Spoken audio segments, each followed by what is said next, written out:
Eu achava que treta de vizinho era barulho, fofoca e gente sem o que fazer. Até a semana em que meu pai morreu.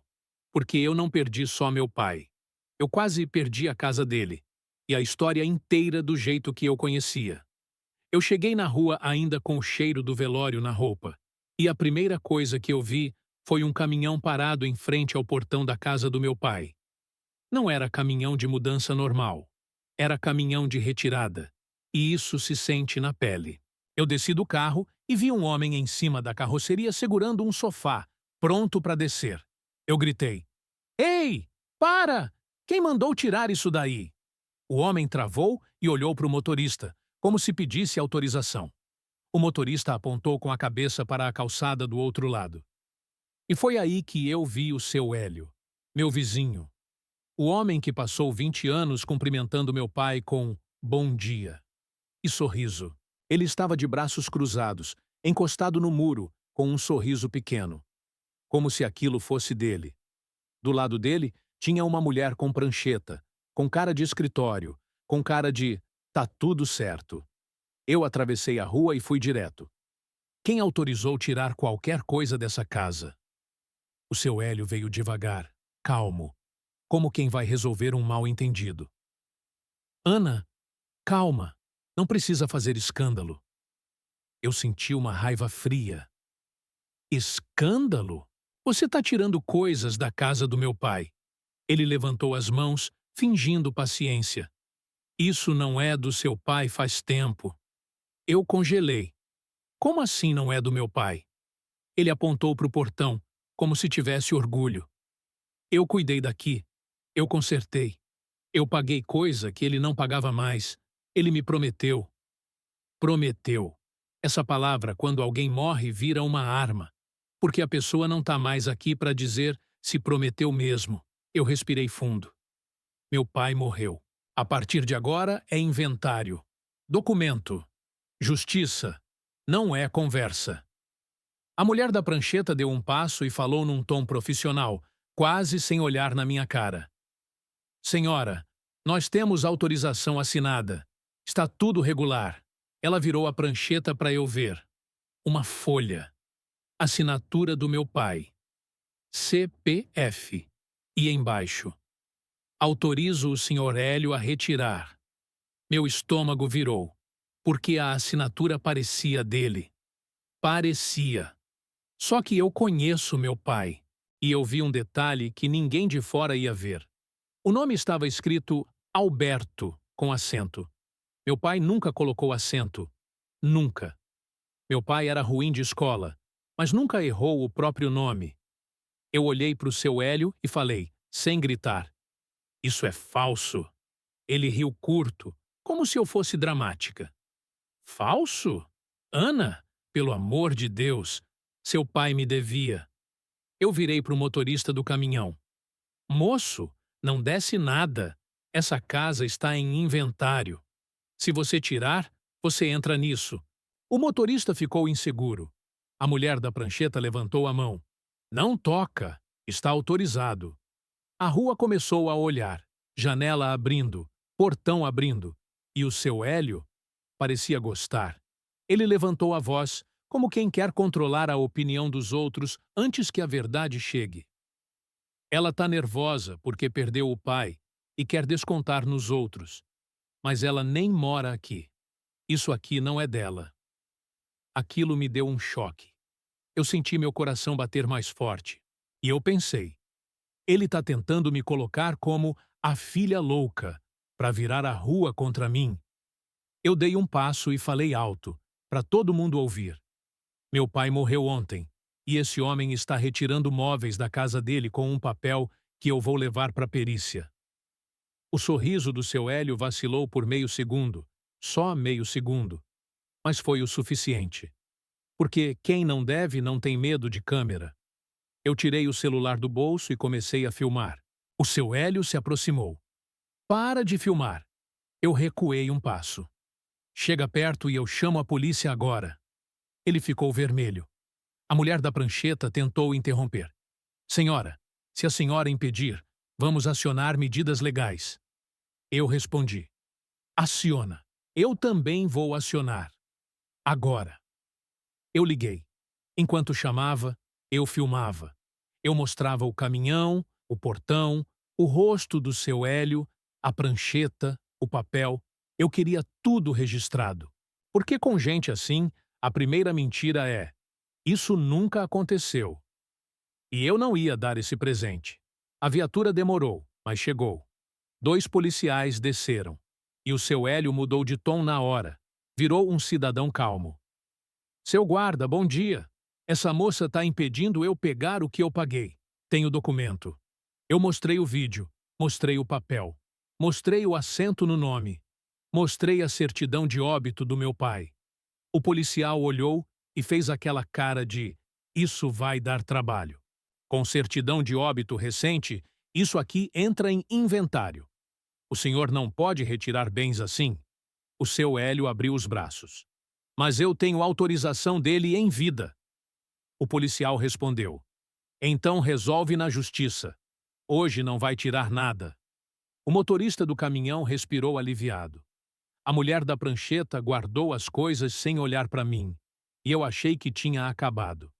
Até o seu Hélio olhar para mim com ódio e dizer: baixo, como aviso. Isso foi só o começo. Meu corpo gelou, porque eu senti. Não era frase de raiva, era frase de quem já tem outro plano. Ele apontou com o queixo para o padrão de energia da casa do meu pai, ali no muro, e sorriu. Então me explica uma coisa. Por que essa casa está consumindo energia se está vazia? Eu congelei. Porque eu tinha reparado, sim. A conta tinha vindo alta no mês anterior. E eu tinha pensado: erro. Agora eu entendi. Não era erro, era esquema. O policial olhou para o padrão e perguntou: essa casa está ocupada? Eu respondi: não, está fechada. O seu Hélio deu um sorriso de canto. Então, alguém está roubando energia. Ou a senhora está roubando. E ali eu entendi a armadilha. Ele tentou roubar móveis com documento falso. Não conseguiu. Então tentou me colocar como criminosa. Na frente da polícia. Na frente da rua. Para eu perder moral. Para eu perder a guerra antes dela começar. E quando eu olhei para o padrão de energia com atenção, eu vi um fio novo. Fio novo não aparece do nada. E ele não estava indo para dentro da casa do meu pai. Ele estava passando por cima do muro, indo direto para o quintal do seu Hélio. Eu fiquei olhando aquilo sem piscar. Porque naquele momento eu soube. Ele estava roubando energia há meses, usando a casa do meu pai como esconderijo. E agora que meu pai morreu, ele achou que era a hora perfeita de tomar tudo. Só que eu vi. E quando você vê, ou você cala, ou você vira alvo. Eu virei alvo. Se você estivesse no meu lugar, você faria o quê? Você deixava isso quieto para não comprar briga com o vizinho? Ou você investigava até o fim mesmo que virasse caso de polícia? Comenta aí. Eu investigo ou eu deixo? Porque foi nesse instante que eu entendi. A treta não era por um sofá, era por uma casa inteira. E eu ainda não tinha visto o pior. Continue. Eu acelerei e não olhei pelo retrovisor por alguns segundos, porque eu sabia. Se eu olhasse e visse eles colados, eu ia tremer. A Bianca estava no banco de trás, encolhida, respirando curto, como se o ar tivesse ficado pequeno dentro do carro. A Marlene segurava a mão dela com força, do jeito que mãe segura filho em rua perigosa. Eles estão vindo? A Bianca perguntou com a voz fina. Eu respirei fundo e respondi sem mentir, mas sem alimentar pânico. Eles estão tentando assustar. E no fundo, era isso mesmo. Porque gente como o seu Hélio vive de testar limite. Se você freia, ele aprende que manda. Se você segue, ele muda de tática. Eu virei numa rua movimentada, cheia de comércio, justamente para não dar chance de eles encostarem. E aí, eu olhei no retrovisor. 2 motos. Longe, mas seguindo. Eu senti meu estômago afundar. Marlene olhou para mim e falou baixo. Não volta para a casa do Alberto agora. Eu assenti. Eu sei. Porque era óbvio. Se eu voltasse, eu estava levando a Bianca direto para o lugar onde o seu Hélio tinha controle, onde ele tinha vizinho, tinha olho, tinha história pronta. Eu peguei o celular e liguei para a doutora Cecília no Viva Voz. Ela atendeu com aquela voz que parece que nunca perde o eixo. Você tá bem? Não. Ele descobriu a Bianca. Tem 2 motos seguindo a gente. E ela tem áudio dele falando do fio e falando que vai tirar a gente no susto. Silêncio do outro lado. A doutora Cecília respondeu. Vai direto para a delegacia. Agora. Não para em lugar nenhum. Eu olhei para Marlene, que assentiu. E eu virei o carro em direção à delegacia. Foi quando o celular da Bianca vibrou. Ela olhou a tela e ficou branca. É ele. Não atende, a Marlene disse na hora. Mas a Bianca, tremendo, atendeu. Porque medo faz isso. A gente acha que atender evita o pior. E eu ouvi a voz do seu Hélio pelo viva-voz. Doce, calma, como se fosse tio preocupado. Bianca, onde você tá? A Bianca não conseguiu falar. Só respirou forte. Ele continuou. Você não vai fazer besteira, vai? Eu te tirei da rua, eu te dei comida. Agora você vai me pagar com traição? Eu senti a raiva subir. Ele estava fazendo exatamente o que faz. Transformando ajuda em dívida eterna. A Bianca finalmente conseguiu dizer. Eu só falei a verdade. A voz dele perdeu doçura. Virou aço. Verdade? Você quer verdade? E então ele soltou, sem perceber que eu estava ouvindo. Se você entrar naquela delegacia, eu juro que eu acabo com essa história. Você e ela. Eu fechei os olhos por um segundo, porque agora não era subentendido. Era ameaça direta. A doutora Cecília estava no telefone comigo ainda, e eu ouvi a respiração dela mudar. Você gravou essa ligação? Ela perguntou. Eu olhei para o celular e comecei a gravar imediatamente. O seu Hélio ainda falava com a Bianca. Desce do carro. Agora. Eu tô vendo. Eu olhei ao redor e senti um gelo. Ele podia mesmo estar vendo. A rua tinha olhos. Um posto. Uma esquina. Uma calçada com gente. E ele, em algum lugar, como dono invisível da cena. Eu falei no viva voz pela primeira vez diretamente para ele. Seu Hélio, aqui é a Ana. O senhor acabou de ameaçar 2 pessoas. E isso está gravado. Silêncio. Aí ele riu. Mas não era riso de deboche. Era riso de quem decide que já passou da fase do teatro. Então grava, Ana. Grava bem, para você lembrar. Ele desligou. A Bianca começou a chorar. Marlene abraçou ela por trás, apertando, firme. Você fez certo. Marlene repetia. Quando chegamos na delegacia, eu desci do carro com o corpo tremendo por dentro, mas com a cabeça clara por fora. Eu entrei com a Bianca e a Marlene. E na porta, como se o destino quisesse fechar o nó, estava o mesmo policial do dia anterior. Ele olhou para minha cara e perguntou.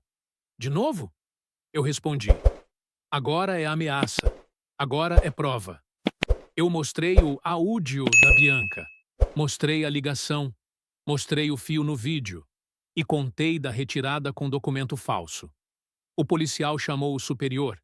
E pela primeira vez alguém disse a frase que eu precisava ouvir desde o início. Isso não é treta de vizinho. Isso é crime.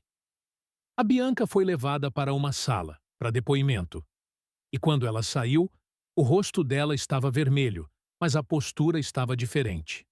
Como se, pela primeira vez, alguém tivesse acreditado nela sem pedir que ela se humilhasse antes. A doutora Cecília chegou pouco depois, e o que ela fez foi simples e mortal. Colocou tudo em ordem. A ameaça está aqui. O documento falso está aqui. O vídeo do fio está aqui. A vítima testemunha está aqui. O policial respirou fundo. Vamos até o local. Meu estômago apertou, porque eu sabia. Ir até o local era o momento em que a máscara do seu Hélio ia cair de vez. E quando máscara cai, gente ruim não fica só feia, fica perigosa. A viatura saiu na frente. Nós fomos atrás. Quando entramos na rua do meu pai, o clima estava diferente. Janelas fechadas, portões semi-abertos, gente olhando de canto, como se o bairro inteiro já soubesse que hoje teria fim. E aí, eu vi o seu Hélio no portão dele, em pé, esperando, sem surpresa. Como se ele já soubesse que eu ia voltar com polícia. Ele abriu um sorriso e falou alto, teatral. Boa noite, seus guardas. A moça voltou com história de novo? Só que dessa vez, ele não estava lidando com minha palavra. Ele estava lidando com gravação. O policial foi direto. Senhor, o senhor está sendo denunciado por furto de energia e ameaça. O sorriso do seu Hélio diminuiu. Isso é mentira.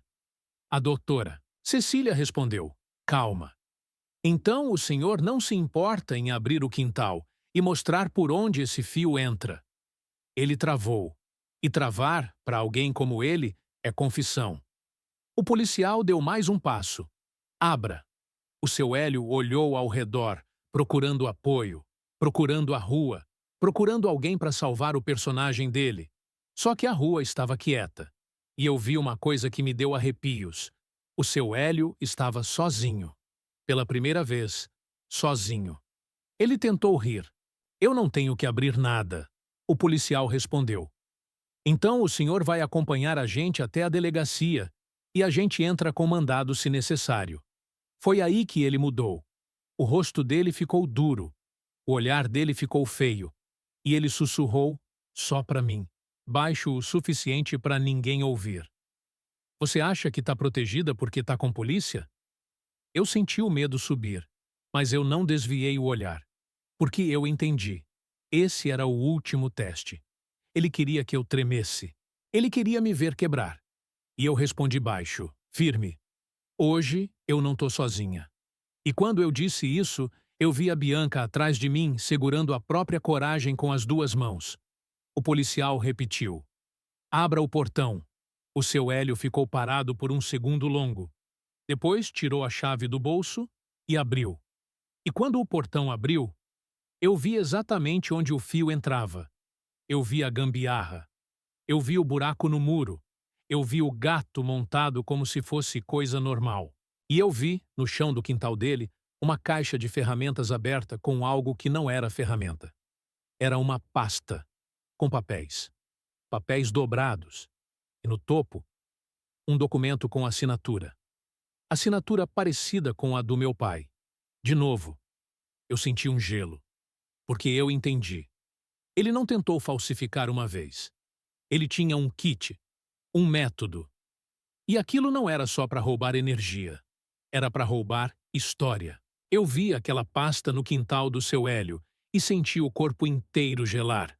Porque não era papel solto. Era papel guardado, organizado, como se ele colecionasse versões falsas da vida do meu pai. O policial também viu. E a postura dele mudou. Saiu do modo treta de vizinho e entrou no modo procedimento. Senhor, o que é isso aí? O seu Hélio deu um passo rápido, instintivo, como quem tenta cobrir com o corpo. Nada. A doutora Cecília falou baixo, firme. Não encosta. Deixa ele falar. O policial apontou. Abre a pasta. Agora. O seu Hélio respirou forte. Tentou rir. Isso aí é papel velho. Isso aqui é bagunça de obra. Mas a mão dele tremia. E mão tremendo, para mim, já era confissão. Ele se abaixou devagar. Abriu a pasta com raiva disfarçada e tirou uma folha dobrada.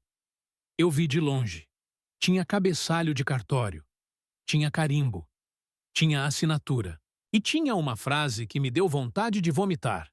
Declaro, por livre e espontânea vontade. Livre. Espontânea. Do jeito que todo documento falso tenta soar. O policial pegou a folha com cuidado e perguntou o que eu já sabia que era a pergunta certa. Quem assinou isso? O seu Hélio respondeu rápido demais. Seu Alberto.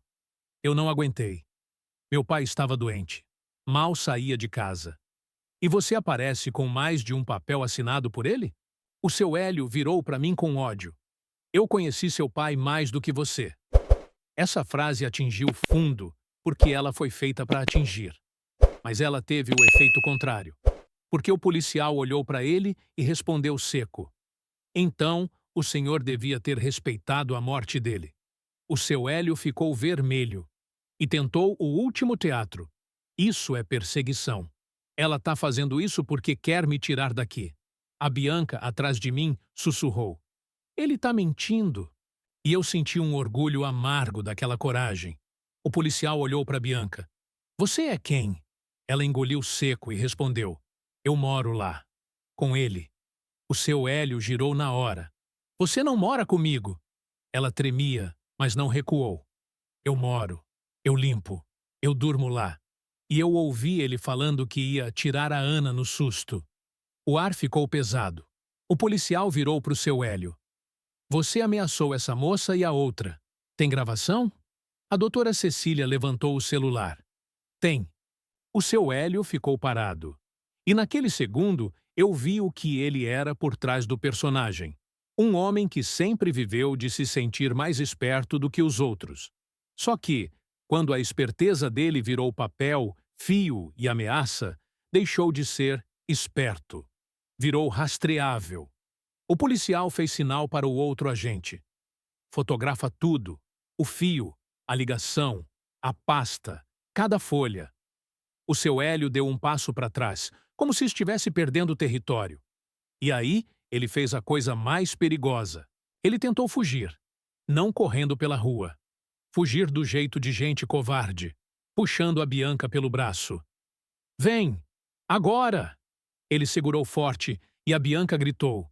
A Marlene avançou no impulso. O policial avançou junto e segurou o seu Hélio no mesmo instante. Solta ela! O seu Hélio se debateu e a pasta caiu no chão. E quando caiu, os papéis se espalharam. E eu vi um deles com clareza. Era uma procuração. E no campo de outorgante estava escrito o nome do meu pai. Só que embaixo tinha um reconhecimento de firma com data. Uma data de 3 semanas atrás. 3 semanas atrás meu pai estava internado. Eu tinha foto dele no hospital naquele dia. Eu tinha mensagem do médico. Eu tinha visita registrada. Meu coração acelerou. Porque agora não era parece falso. Agora era impossível. A doutora Cecília se agachou, pegou aquela folha e falou para o policial.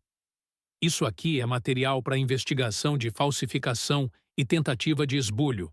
E liga diretamente à tentativa de retirar bens hoje. O policial assentiu. O seu Hélio parou de se debater. E aí ele olhou para mim com um ódio tão puro que parecia uma confissão final. Você acha que vai ficar aqui tranquila? Eu respondi, pela primeira vez, sem tremor. Eu acho que hoje você vai ser tirado daqui. Não eu. O policial colocou a algema. E quando a algema fechou, o bairro fez aquele silêncio estranho que só existe quando a rua percebe que estava defendendo a pessoa errada. O seu Hélio ainda tentou gritar, para salvar o personagem. Isso é armação! Eu sou trabalhador! Mas ninguém respondeu. Nem janela, nem portão. Só o som metálico da algema e o rádio da polícia chiando. A Bianca começou a chorar de alívio, como se o corpo dela estivesse soltando um peso antigo. A Marlene passou a mão no cabelo dela. Acabou. Mas eu sabia que não tinha acabado. Porque o seu Hélio não era só um homem. Era um tipo. E tipo assim, sempre deixa rastro em outro lugar. No caminho para a delegacia, o policial disse: Vamos levar isso para a perícia. E vamos investigar se ele já fez isso com outras pessoas na rua. E foi ali que o medo virou uma certeza fria. Se ele fez com outros, então a história do meu pai não foi a única que ele tentou reescrever. Na delegacia, ele ficou numa sala, e eu fiquei no corredor com a Bianca e a Marlene, esperando. A doutora Cecília saiu de uma conversa com o delegado e falou baixo. Tem uma coisa pior. Eu senti o estômago apertar. O quê? Ela respondeu. Esse tipo de documento falso normalmente não nasce sozinho.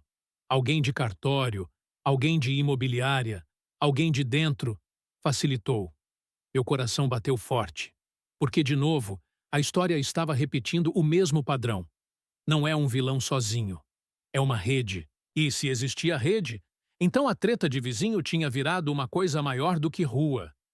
Tinha virado disputa por imóvel, por assinatura, por posse e por dinheiro. A doutora Cecília olhou para mim. Quer a verdade? Hoje você ganhou a rua. Agora você vai ter que ganhar o papel.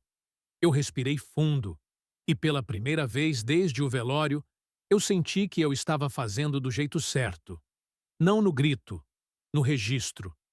No fim daquele dia, eu voltei na casa do meu pai e sentei sozinha na sala. Olhei as paredes, o sofá que quase foi levado, as marcas da vida dele. E pensei, ele morreu e ainda assim alguém tentou arrancar o que ele construiu. Mas agora eu tinha a prova.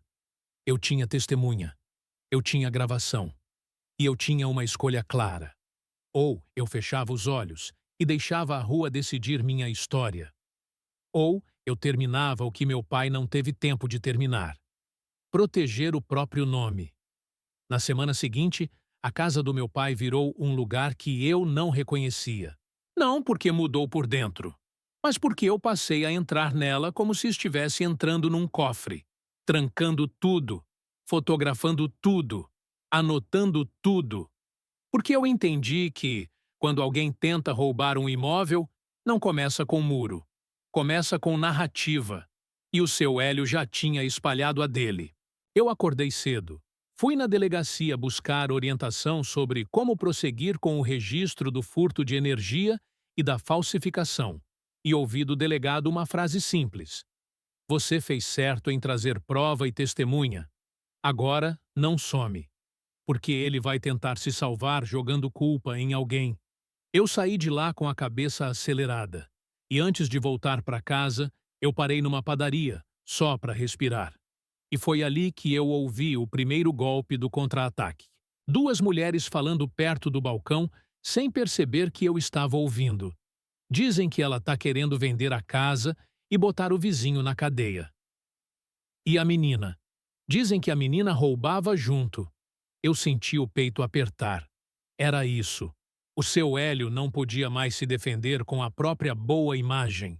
Então, ele ia tentar sujar a Bianca. Porque se a Bianca virasse suspeita, virava tudo briga de doido com doido. E a verdade morre quando vira confusão. Eu voltei para casa e chamei a Bianca para ficar comigo naquele dia. Não por pena, por estratégia. Porque eu sabia. Ela era o alvo. A Bianca chegou com uma mochila pequena, olhos baixos e a Marlene atrás dela, como guarda. Quando a Bianca entrou, ela olhou a sala e ficou parada, como se não soubesse onde pôr o corpo. Você pode sentar, eu disse. Ela sentou na ponta do sofá, sem encostar direito. E eu percebi. Ela não estava acostumada a ser tratada como pessoa. Ela estava acostumada a ser tratada como ferramenta. Eu perguntei, Bianca, você tem algum documento? Algum contato de família? Ela balançou a cabeça. Não tenho ninguém. E como você foi parar na casa dele? Ela demorou.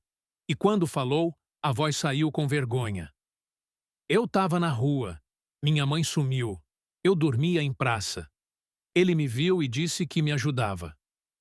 A Marlene fechou os olhos como se já soubesse. E depois? Eu perguntei. Ela apertou a alça da mochila. Depois ele começou a mandar. No começo era só limpar. Depois era fazer favor. Depois era ficar calada. Eu senti uma raiva subir, mas segurei. Porque eu precisava de clareza. Ele te ameaçava? Ela assentiu. Ele dizia que se eu falasse, ninguém ia acreditar. E que ele tinha gente. Gente, de novo, rede. Eu levantei e fui até a janela. A rua estava normal, gente indo e vindo, como se nada tivesse acontecido. E foi aí que eu vi. Do outro lado, um carro parado há tempo demais. Vidro escuro, motor ligado. Não era paranoia, era vigia. A Marlene viu meu olhar e falou baixo. Ele tá mandando olhar. Eu respirei fundo. Eu precisava acelerar. E eu sabia exatamente como. Eu liguei para a doutora Cecília. Quando ela atendeu, eu falei direto. Ele está tentando virar a rua contra mim e contra a Bianca. Eu quero medida para proteger ela também. A doutora Cecília respondeu. Eu já estou montando. Mas preciso que a Bianca faça um depoimento completo, formal, e descreva a relação com ele. Isso dá peso. E eu vou pedir que ela seja incluída como testemunha protegida no que for possível. A Bianca ficou branca só de ouvir. Eu vou ter que falar tudo? Eu olhei para ela. Você só vai falar o que é verdade. E vai falar onde ele não consegue te encostar. Ela respirou tremendo. Eu topo. Foi a primeira vez que eu vi coragem nela. Não coragem de enfrentar ele no grito. Coragem de assinar a própria existência. Naquela tarde, nós fomos ao Conselho Tutelar, assistência social, para encaminhar proteção e abrigo temporário para Bianca, porque eu não era família legal dela e eu não ia fazer loucura de tentar resolver tudo sozinha. E quando eu saí de lá, meu celular vibrou. Mensagem de número desconhecido. Uma foto. A foto era do portão da casa do meu pai. De perto, como se alguém tivesse chegado e encostado o celular no cadeado. E embaixo, duas palavras. Eu volto. Meu corpo inteiro gelou. Porque era o seu Hélio dizendo: eu posso estar algemado hoje, mas minha rede ainda anda.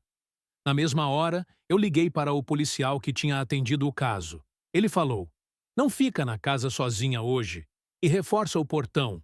Se ele está mandando recado, é porque quer te tirar do eixo. Eu desliguei e olhei para Marlene. Hoje a gente não dorme aqui. A Marlene assentiu. A Bianca ficou quieta, mas eu vi o medo dela. E eu senti uma raiva maior ainda. Ele ainda conseguia controlar o ar mesmo preso. À noite, eu fui no portão só para checar cadeado e percebi uma coisa pequena, quase invisível. O lacre do padrão de energia estava mexido. Eu senti o estômago cair, porque isso significava que alguém voltou ali, depois da polícia, depois do registro, depois de tudo. E aí eu entendi o próximo capítulo. Não bastava prender o seu Hélio. Eu precisava descobrir quem estava abrindo o caminho para ele. Quem tinha a chave invisível do bairro. Na manhã seguinte, a concessionária finalmente apareceu. 2 técnicos, coletes, escada, ferramentas. Eles olharam o padrão, olharam o fio, olharam o muro. E um deles falou: isso aqui é ligação clandestina mesmo. Tá puxando daqui para o outro lado. Eu senti uma mistura de alívio e nojo. Alívio por estar comprovado. Nojo por saber que meu pai foi usado até depois de morto. O técnico perguntou: tem acesso ao outro lado? Eu olhei para o muro do seu Hélio e respondi: agora tem. A polícia chegou junto. Abriram o quintal do seu Hélio de novo, com autorização e presença. E aí veio a prova que fechou o caixão da mentira dele. No canto do quintal, atrás de uma pilha de telha, tinha mais fio. Mais ligações, mais desvios. E numa caixa plástica, enrolado em fita isolante, tinha um caderno. Um caderno com datas e números, anotações de consumo, de quanto entrou, de quem pagou. Aquilo não era só gato para economizar. Aquilo era esquema para lucrar. O policial olhou e falou: ele fazia isso com outras casas? Eu senti a pele arrepiar. Então meu pai não foi o único. Ele só foi o mais fácil naquele momento. Velho, doente, sozinho. E aí a rua, pela primeira vez, começou a virar. Porque uma coisa é defender o vizinho trabalhador. Outra coisa é descobrir que o vizinho trabalhador estava roubando meio mundo. Nos dias seguintes, as pessoas começaram a me olhar diferente. Não com pena, com dúvida, com medo. Porque se ele enganou tanto tempo, podia ter enganado todo mundo. E foi aí que eu percebi que a parte mais difícil estava chegando. Quando a rua para de amar um homem desses, ela começa a procurar em quem colocar a culpa por ter amado ele tanto tempo. E, normalmente, Essa culpa cai em cima de quem denunciou. Eu virei a culpada por quebrar a paz falsa. Na sexta-feira, a doutora Cecília me chamou no escritório. Ela estava com um rosto sério demais até para ela. Tem novidade. Eu sentei e senti o coração bater na garganta. O quê? Ela abriu uma pasta e mostrou um documento. Não era do seu Hélio, era do cartório. E tinha um nome assinado. Um nome que não era o do meu pai, nem o do seu Hélio. Era de alguém que eu conhecia, alguém da rua, alguém que na minha cabeça sempre foi neutro. Ela apontou com a caneta. Essa pessoa reconheceu firma dessa assinatura. E isso é o que liga à rede. Eu senti o mundo parar, porque naquele instante eu entendi. A treta de vizinho não era só vizinho. Era gente respeitada, ajudando por trás. E agora eu ia ter que fazer a coisa mais difícil de todas. Não enfrentar o monstro óbvio, mas enfrentar os cúmplices bem vestidos. Naquele escritório da doutora Cecília, com a pasta aberta na minha frente, eu senti o chão sumir de novo, porque o nome na folha não era de desconhecido. Era do seu Zé, o dono da papelaria da esquina. O homem que dava bala para a criança da rua. O homem que todo mundo chamava de Pai Zé. O homem que, na semana anterior, me olhou com pena quando eu passei apressada para o velório do meu pai. Eu olhei para a doutora Cecília e perguntei com a voz falhando. Ele sabia? Ela assentiu, sem emoção. Sabia. Ele reconheceu firma, ele facilitou e ele ganhou. Eu fechei os olhos, porque eu entendi o esquema inteiro agora. Não era só vizinho folgado plus esfio. Era vizinho folgado plus dono de papelaria. Plus quem sabe quantos outros bons vizinhos que viviam bem na base da assinatura falsa e do silêncio comprado. A doutora Cecília continuou. Eu já comuniquei o cartório. Eles vão abrir investigação interna e vamos pedir quebra de sigilo dele também. Eu respirei fundo. E a Bianca vai ter proteção. E vamos pedir abrigo temporário até o processo andar. Eu assenti. Mas dentro de mim, uma pergunta queimava. Como eu ia olhar para a rua agora, sabendo que meia dúzia de pessoas de bem estavam na mesma lama que o seu Hélio? Naquela noite, eu não dormi. Eu fiquei pensando na frase do seu Hélio. Eu conheci seu pai mais do que você.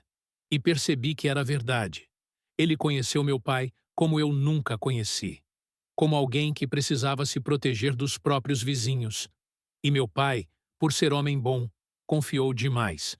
Eu não ia cometer o mesmo erro. Na manhã seguinte, a rua já sabia.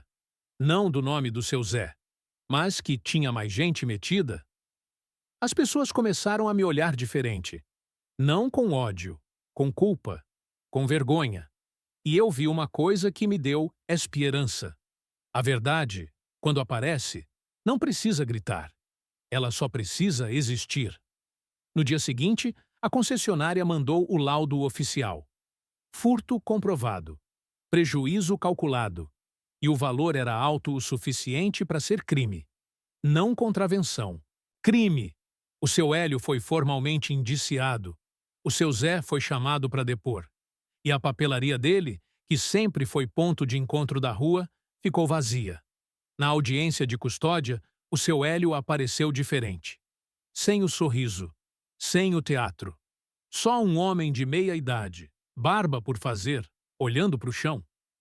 O juiz leu as provas, o áudio, o vídeo, o laudo, a testemunha.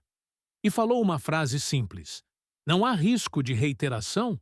O senhor já reiterou e ameaçou reiterar mais. O seu Hélio tentou falar. O advogado dele tentou falar. Mas papel não discute. Papel decide. Prisão preventiva. Por furto qualificado. Falsificação e ameaça. Quando o martelo bateu, eu não senti alegria. Eu senti peso. Porque vitória assim não é festa. É alívio que vem com cicatriz. A Bianca ganhou abrigo. Ganhou estudo. Ganhou nome.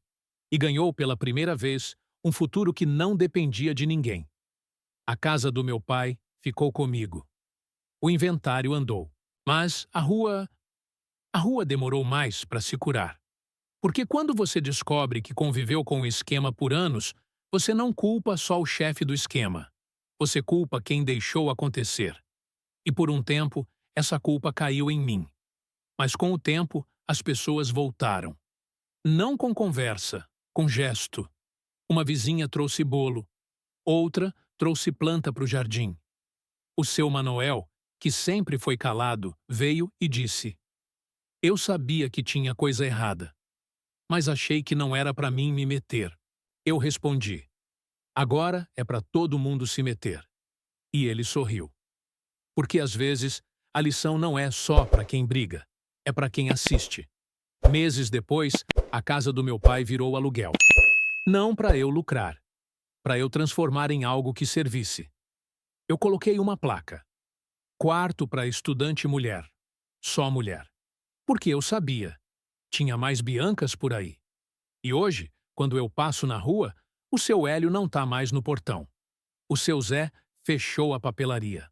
E a rua tem um silêncio diferente. Não é silêncio de medo. É silêncio de quem aprendeu. Se você chegou até aqui, isso significa que essa história te pegou de verdade. Então faz uma coisa agora para mim. Se inscreve no canal, deixa o like, ativa o sininho e comenta aí embaixo. O que você achou dessa história? Você já passou por treta assim com o vizinho? Você denunciaria ou deixaria quieto? Sua resposta ajuda o algoritmo a mostrar essa história para mais gente que precisa ouvir. Obrigado por ficar até o final. Você é dos bons.